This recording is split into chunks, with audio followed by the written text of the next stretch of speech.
Right.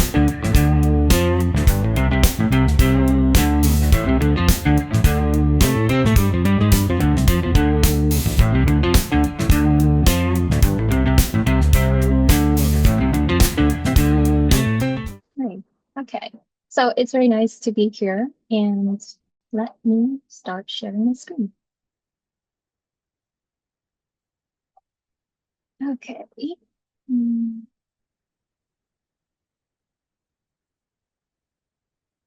okay, I think that works.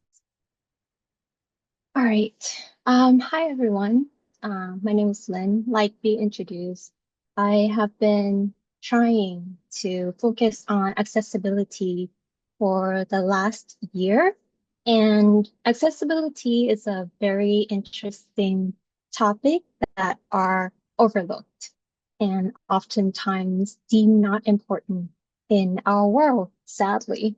So let me try and bring you some key points today about accessibility, how the world is evolving around this designing trend, and what you can do in your product. All right, let's start.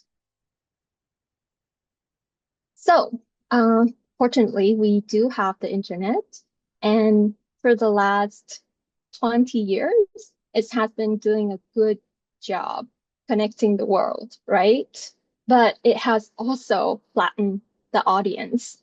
It's connecting people, but it's making us not seeing who we are designing and not being able to interact with our users. We cannot see, cannot talk, we cannot touch them or interact with them any other way, which means we do not know who we are designing for anymore. And yeah, personas help, but really, does the persona cover everything and everyone that's using our product? Sadly, no. Well, before we dive deeper into how to design the product, let's talk a little bit about accessibility. So accessibility means everyone, including those with disabilities, can use and benefit from our product. So, for example, if I suddenly lose my hand or cannot see anymore, I should be able to use the products that I'm using for right now. For example, if I were to be hungry, will I still be able to order Grab and get some food? Right. So how do we design for the people who might need extra assistance?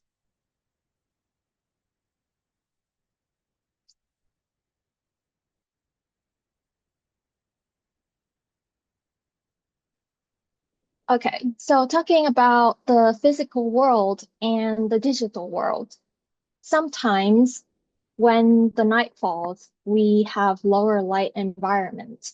And if the devices like an iPhone or the MacBook that I'm using is smart enough, it has the sensor that tells me, or it looks at the clock and be like, okay, it's nighttime and it's time for dark mode. So it dims the light.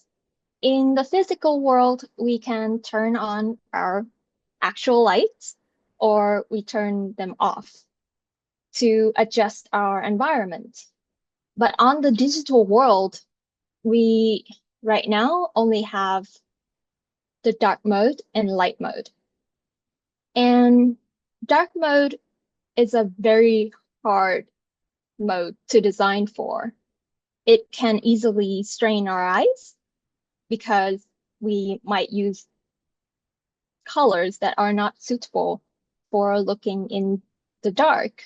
Um, so I'm not trying to create war or anything, but Outlook is not very on point with dark mode at the moment. You can see that the colors here sometimes are too bright and highlighting maybe not the most important information. And this is hard for the user, even for normal people like us, to actually understand what's going on and navigate on this busy and, colorful page. Another example of comparing between the physical and digital world is that in the physical world, if we're trying to read something, like for example, small text on the book, then we can move them closer to our faces, right? We can read them, or we can walk to them, or we can use glasses, magnifying glasses. There are many ways for us to read the small text, but not on the digital one. So on the digital world, for example, these websites, the easiest way for us to do is to zoom in, right? But it doesn't always do what we are asking them to do. Surely it's enhancing the size of the content on the page. As you are seeing here, I'm zooming in on 150% and it's allowing me to read the text. But comes with it is another problem. I cannot see all the buttons on the right anymore. And that is very hard for me to understand what's going on the page. And I have to scroll horizontally to actually know and choose the right button. Not to mention all the issue with responsiveness, where with smaller devices or smaller screens, they just are badly laid out and everything is just colliding on top of each other and we cannot really read or make sense of them. So these examples demonstrate how the physical world provide adaptive solutions that the digital world sometimes fail to replicate in the same accessible manner. Accessibility is often overlooked because we are using and we are designing on devices that are themselves disabled. If you think about it, our devices cannot really see, hear, or feel like we do. We do have cameras on the devices, of course, but they cannot turn on themselves, or else it would be creepy. They cannot hear us through our microphone or, you know, feel our physical touch to understand where we're looking at on the screen. And that itself is a challenge. Just as the people with disability experience in the world differently, so do the devices we design with. These devices that we are so closely working with can't fully capture the user experience and needs that we might overlook in the design process. And on top of that, if we ever think about having accessibility in our product, our design, we have to fight. We need to prove to everyone in our team that the extra effort that they're putting on is not just to benefit the minority of the user. Because to most business people, accessibility is an added effort. It seems like we're losing money, time, and human resources just to add extra features. Well, I guess if we're going to go on this road, you'll be happy to hear that accessibility benefits everyone, not just those with permanent disabilities. So let's hold back and think for a moment. Disabilities doesn't mean permanent disability. Like we all experience at some point in time, there might be bright sunlight that makes me hard to read what on the screen, or noisy environment that makes me not being able to understand what's being played on the video. And I have to rely on captures and transcripts to understand those fully. Not to mention, there are many, many more obstacles on our way of interacting with devices and products on the digital world. So let's put away the thought that accessibility are just for the disabled, because we can all use those designs at some point, and a small tweak could make the biggest difference. Accessibility or inclusive design is not just a nice to have.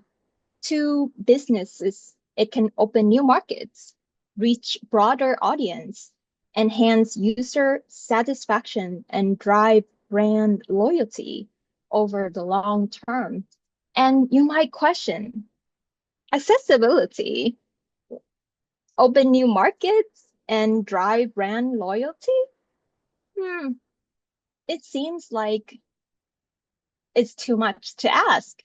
But well, let's look at the big tech companies and what they have done over the last few years, starting with the beloved Apple. At the WWDC 23, Apple introduced new features like speech and customizable displays, and that we have been empowering devices to help. For example, you can see that the display of the emoji can be really, really big. That is to help the user with low vision and having a hard time pressing small buttons. For example, if they have cognitive disabilities, my hand shakes sometimes, especially when I'm hungry. So I understand that fully. If the buttons are too small on our devices, my devices, I might go nuts.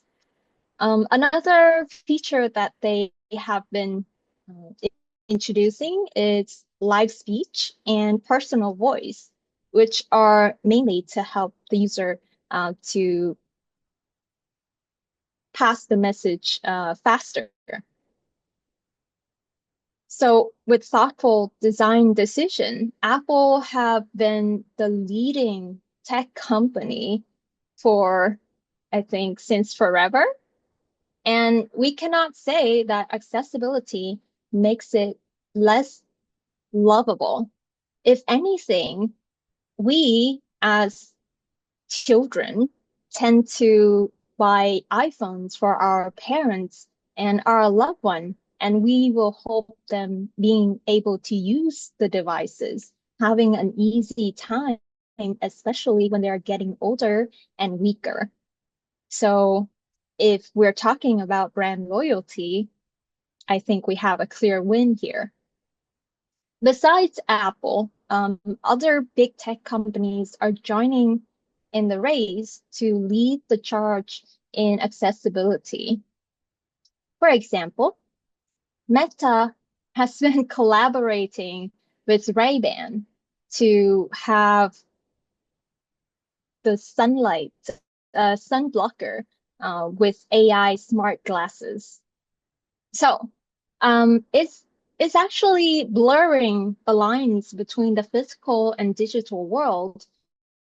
And the AI in this glass can help assist visually impaired users by reading text, identifying objects, and providing environmental information, enhancing daily interactions for users with visual impairment.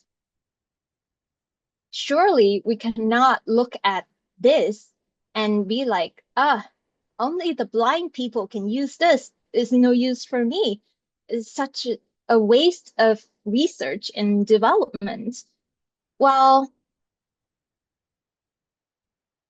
can't say that, right? Because I'm sure myself can have a wonderful time using this glasses itself.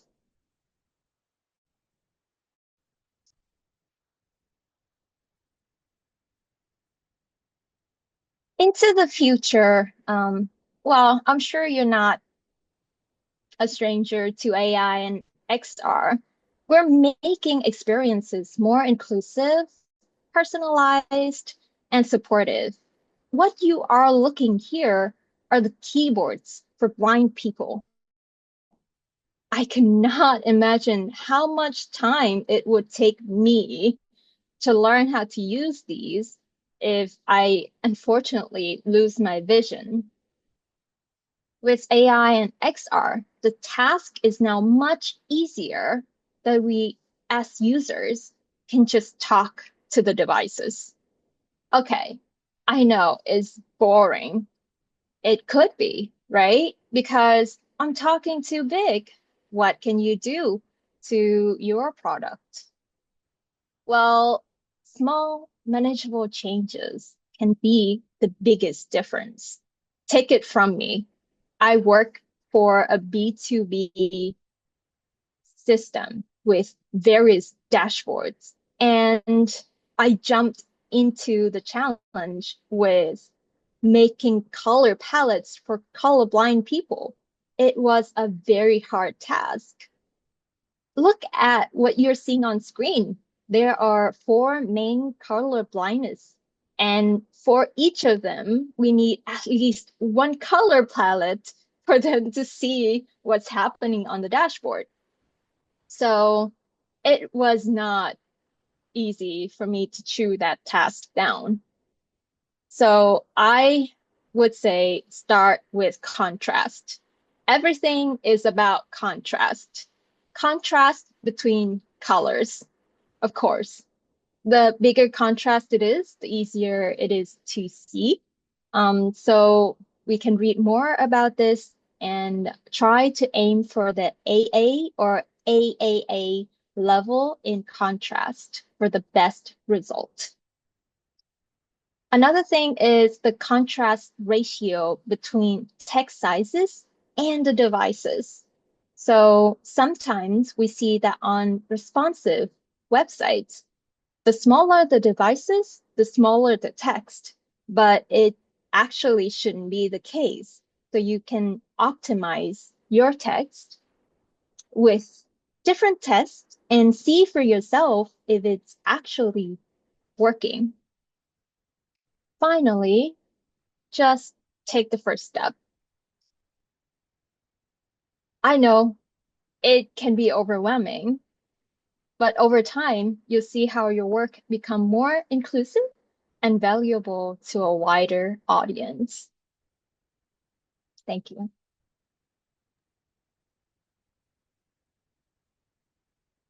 Lynn, thank you very much for your talk. It's just such an important topic, and I love that you're covering it in such a way that everybody can kind of relate to it and understand it. So thank you so much for that.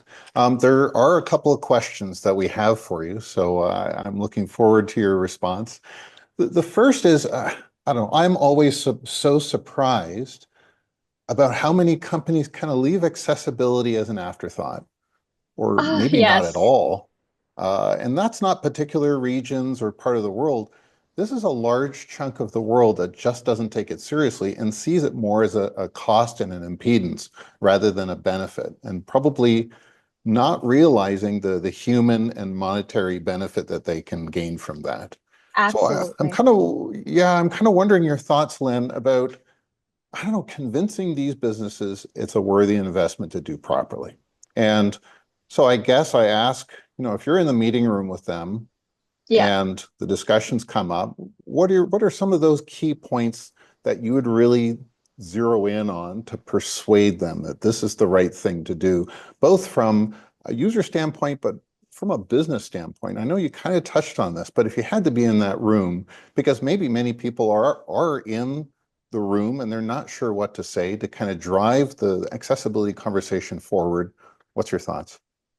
Okay, so that is a big question, and it's very important that you ask because it's definitely very hard to persuade business people to understand and listen to us. Anything that costs money will take them back and be like, are you sure? So I'm happy to say that accessibility is not just a trend.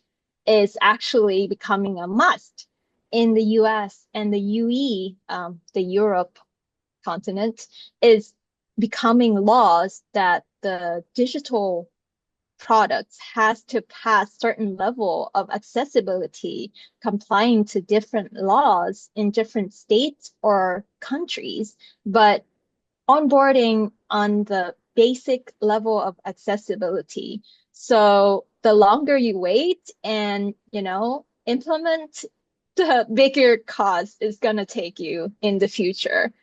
Start small and, assess as you go is the best way. And there's, it's like, practicing and exercising. There's no better time than now. So I hope that is a good reason for the business people to actually go back and evaluate this. Yeah, and I think that EU law that comes into effect this year that you raised, I think it's great. I think it's for accessibility, it's kind of the seatbelt laws moment for accessibility. Because I think globally, if everybody takes it as seriously as the USB-C ruling and cookies and all of this other Oh, stuff, yeah. if it's really enforced to that degree, we could see some real progress in this. So I'm very happy with that development, and my understanding is that there's strong motivations through the penalties if companies don't abide by this. So I'm very curious to see how that plays out over the course of the coming years. The other question that I have, Lynn, we're looking globally at uh, uh, many markets where there's advancing aged populations. I mean, this is a real significant thing that's happening globally right now. And I think a lot of people, when they think about accessibility, they kind of always kind of narrow in on visually Yeah. impaired, which I think is very important. And that is a large part of it. But there's also these other factors, cognitive decline as we age. Unfortunately, that's probably going to hit all of us at some Yeah. point, some sort of cognitive decline, motor skills. And I think you started going into a little bit of that, hearing impairment. There's all these other things. What are some design innovations or considerations or thoughts that you have to kind of extend it beyond kind of this concentration around visual impairment? Because I think there's going to be this Yeah. cognitive decline, and the way you write content or the way you lay stuff out on the screen really has to afford for that. And that's a huge shift, not just the visual impairment, but even how people process information. Do you have any thoughts on that? Okay, so since we're designing for the digital world and the large part of it is for us to see, I think that's how it makes people just come in and be like, visual impairment, that's the biggest part. But actually, sadly, the population is getting older. People are not having kids. And so most of us are just losing our abilities of controlling our body over days. Um, I'll take this from my story. My dad actually had a stroke, and from a healthy, strong person, he cannot move anymore. So he still wants to play chess on his phone and connect with his friends. So I have to replace his phone with bigger devices like iPads. And he can, shakingly move the chess pieces around in the on the board, and that makes him happy. But yeah, Mm. it takes me back to designing for our users and understand that sometimes we think small is beauty, and having a clean, minimized layout and design can be the best, but that's for limited, way to see it. So, back to other types of impairments, we can try and include closed caption for videos or bigger text or speaker buttons for the user to understand. Also, navigating using the tabs on the keyboard is very important for the user to navigate through the website if they cannot really see. There are many small ways that you can start, not just for the visually impaired people, but for the others as well. Yeah, and it's those many cumulative ones that just turn into a great product when you really apply all of them. So, yeah, with that, Lynn, thank you so much on this important topic, and I'm glad that it's raised in this event because I think our audience needs to hear it and needs to send that message forward into the companies and products that they work in every day. So thank you very much, Lynn. Thank you so much. I'm happy to be here. Take care.